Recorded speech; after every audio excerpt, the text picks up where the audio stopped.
Yorùbá ní òwú yìí là, wọ́n ní kínú bólóko.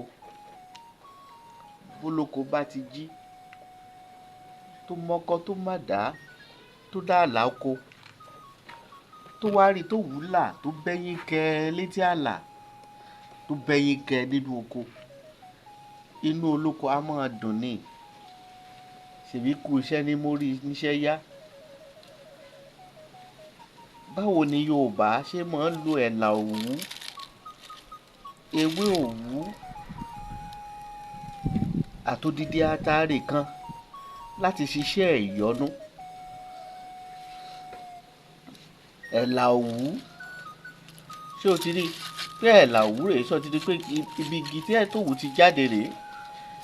Ẹ̀là òwú yìí, òwú tìká lára àti díẹ̀ nínú ewé òwú. Báwo ni Yorùbá ṣe lò ó pẹ̀lú odidi atare kan tí wọ́n máa fi ń ṣiṣẹ́ ìyọ́nú tí máa jẹ́ kí wọ́n lówó lọ́wọ́? Olódùmarè, nǹkan bẹ́ẹ̀ nílẹ̀ adúláwọ̀ o. Kábíyèsí ti gbìyànjú, ti ṣe ọ̀pọ̀ nǹkan fún wa. Díẹ̀ rí lára tó Olódùmarè ṣe fún wa tó wà ní sàkání rẹ̀. Tó bá wò òwú yìí dáadáa, ó rí i pé kì í ṣe òwú akẹ́ṣẹ́. Méjì lòwú nílẹ̀ Yorùbá. Òwú funfun ń bẹ, òwú kan wà tó jẹ́ òwú pupa, ó ní Yorùbá máa ń pè ní òwú akẹ́ṣẹ́. Òwú akẹ́ṣẹ́ kọ́ là á fi ṣiṣẹ́ yìí o. Òwú funfun là á máa ń lò láti ṣiṣẹ́ ẹ̀. Ó wá ewé òwú yẹn díẹ̀, ó wá ẹ̀là òwú yẹn díẹ̀ àti òwú yẹn gangan.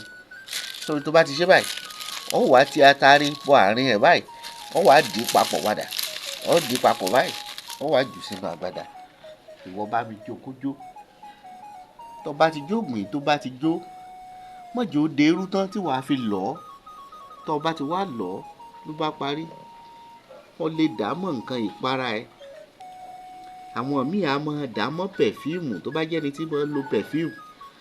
Ìwọ dà mọ́ pẹ̀fíìmù tàbí kó dà mọ́ nǹkan ìpara ẹ̀ kó wá máa fi para. Tó bá ti wá ń para, wá máa ṣàdúrà. Olódùmarè, òwú yìí máa ń là kínú ó bólóko. Gbogbo ibi tí mo bá yọjú sí lónìí, má jẹ́ rí ìkórìíra ayé. Àánú, ẹ̀yọ́nú ayé òní ọjọ́ ẹ mọ bá pàdé. Bógo tí ń jẹ́ ti Elédùmarè wá dúpẹ́. Wọ́n lè pè mí sí nọ́mbà yìí ká sọ pé o fẹ́ bá mi sọ gbólóhùn kan tàbó mi. 090 65 63 61 84. Ìlú Ọ̀kíní nílé iṣẹ́ rẹ̀ ọ̀fẹ́ máa bá Ventures wà. Tó bá ti ń bọ̀ tó dé junction Ọ̀kíní àkọ́kọ́, ìwọ gbọ́kàrà láti bẹ̀ kọ́ lọ́nà ilé iṣẹ́ rẹ̀ ọ̀fẹ́ máa bá Ventures. Bó bá sì jẹ́ pé òun gbọ́kọ̀ ọ̀bọ̀ fúnra ẹni, tó bá ti dé junction Ọ̀kíní àkọ́kọ́, wàá rà wọn tó ń tèso àwọn Haúsá yẹn. Wájú wọn lọ́kàn gangan báyìí, wàá ti rọ́nà eléruku kan lódì kejì títì. Wàá rí signpost ilé iṣẹ́ rẹ̀ ọ̀fẹ́ máa bá Ventures lápá ọ̀tún bẹ̀ mọ́ tọ́ signpost yìí bọ̀ tí wàá fi dé ilé iṣẹ́ wa.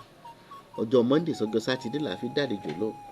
Gbogbo yín pátápátá tẹ́ wà lókèrè, láṣẹ ọba òkè, ẹ kéré ògo délé.